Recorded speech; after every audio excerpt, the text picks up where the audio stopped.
Hello, I'm Jenna. I'm the Director of Sales and Marketing here. Today I have Jennifer Merida. Jennifer works with us at the Tranel Financial Group. Today we're going to talk about divorce, and we're going to talk about the importance of working with someone throughout a divorce. Jennifer is a CDFA, and we're going to dive into what that means, how she can help you throughout that divorce, and who she partners with as well. So, welcome, Jennifer. Thank you. So you're a CDFA. What does a CDFA mean? What does it even stand for? Sure, we'll start with that. A CDFA is a Certified Divorce Financial Analyst. Okay. What that even means. Yeah, what does that mean? Right? Certified Divorce Financial Analyst, what does that mean? It gives us a credential. So even before we can sit, there's an exam you have to take to become a Certified Divorce Financial Analyst. Okay. Before you even sit for that exam, you have to be a professional in your field. I'm a financial professional, but there's also lawyers that are CDFAs, there's CPAs that are CDFAs, there's therapists that are CDFAs. So before you can sit for your test, you have to have a bachelor's degree, and you also have to have 3 years of experience in that field. Okay. Or no bachelor's degree with 10 years of experience in the field.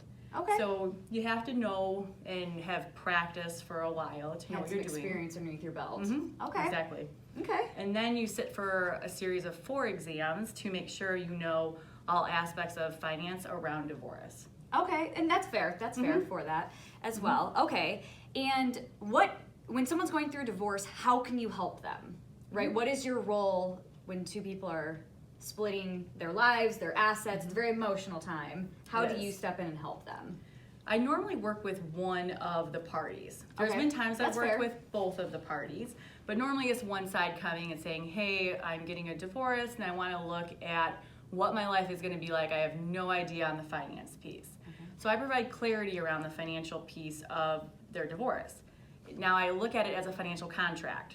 So you're in a divorce and you're saying, well, how am I going to have an income? One person might have stayed home.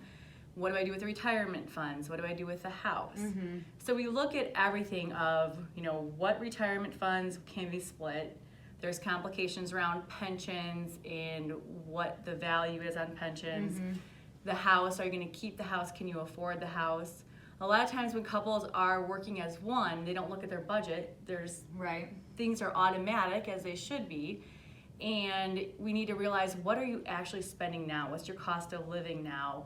Where are you at? How much does it cost to run your household in a true way? So we look at that part of it and give clarity around the numbers, and then I can estimate child support and maintenance to see what their monthly budget would be or what they would have to pay, and then how do you go moving forward and making those big decisions that I partner with a lawyer to help put in their divorce decree. Okay.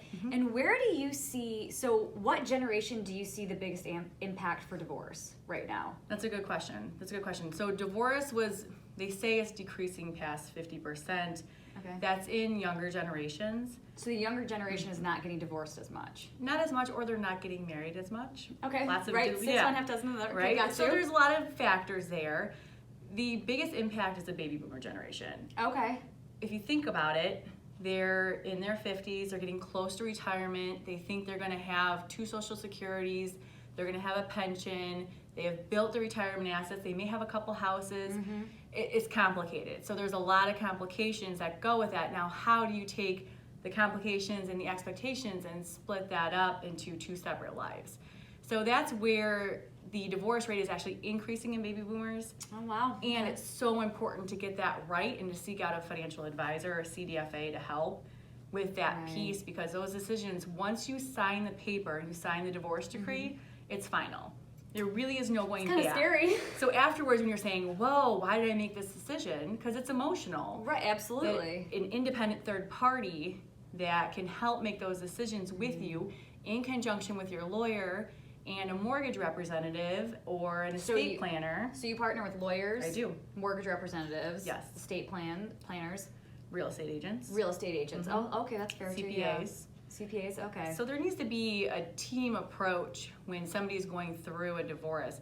You don't plan on it. Right, no one plans to, Yeah, it's not like you're planning for retirement or a vacation, and it's one of the most important things that can impact your future. So if you start with a financial advisor or a CDFA, then they can guide you in the right direction to build a team that's really working in your favor to give you the best possible outcome for your future. Okay. All you can know is options, and that's what I provide. I give people their options, I lay it out for them so they can make those decisions before you can't reverse them. Okay, that's fair. That's really good. So when you're working with these people, you're building this financial plan, allowing them to obviously foresee the options of how to engage or go on with their life after the divorce. Do you ever see them after the divorce, or you just see them during the divorce as well? That's a great question. I see them also after the divorce. After the divorce, it is so important so the divorce is done, your lawyer's really done, and now you have a decree you have to follow. So there are directives in the decree of, getting a name off of a house, or how do you split up the retirement. A quadro, which is a qualified domestic relation order, might have to be done. So how is that implemented? Right. So we look at getting names off account, changing beneficiaries. So you guys are best friends afterwards. Yes. You guys so are really there's best a lot friends to go over. So even if you are watching this and you've been through a divorce, or you're just through it and you say, well, I didn't know about this, afterwards it's so important because I can look at the divorce decree and help plan a budget and help you with your financial aspects of your new life going forward.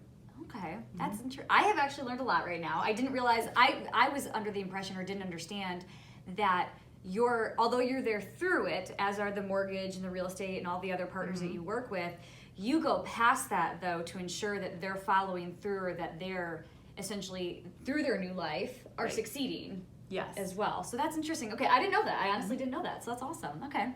Well, thank you so much for coming on. I do appreciate that. I think it's important, right? So excuse me, I didn't mean to use that word. I know it's important. If it's affecting 50% of the population, it is important to know what a Certified Divorce Financial Analyst is. And my assumption, you can tell me if I'm right or wrong, is not that many people even understand or know that you can work with a Certified Divorce Financial Analyst. Yes.